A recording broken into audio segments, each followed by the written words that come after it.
Welcome to this tutorial on Gateway BP cloning using Photo51. In this video, we'll walk you through the full process step by step.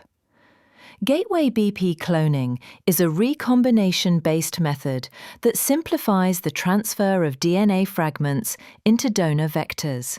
It uses ATTB and ATTP recombination sites catalyzed by the BP clonase enzyme mix.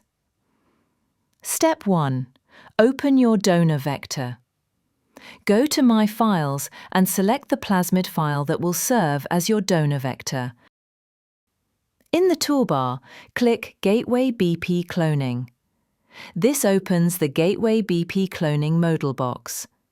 If you want to change the donor vector, click the pencil icon next to the plasmid name, or click Change Vector at the bottom. You can select another file from your My Files library, enter a sequence manually, or drag and drop it in. Important: the donor vector must already contain ATTP1 and ATTP2 sites.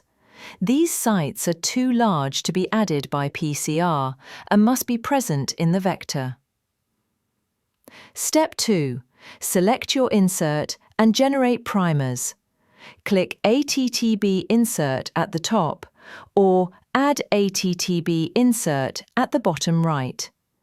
You can choose a file from My Files, enter a sequence manually, or drag and drop your insert. If the insert does not already have ATTB sites, Photo51 will help you add them by PCR. Select the region or feature of your insert to clone. Click Create Primers from Selection. This generates primers with ATTB1 and ATTB2 overhangs. Step 3. Assemble the entry clone. Once your donor vector contains ATTP sites and your insert contains ATTB sites, you'll see a notification, Ready for Gateway Cloning. Click this notification or the Assemble button in the bottom right. Photo51 will simulate the recombination and show you the assembled entry clone. Step 4. Save your final construct. Once you're happy with the design, click Save to My Files or save it to a team workspace. You've now completed Gateway BP cloning in Photo51. Thank you for watching.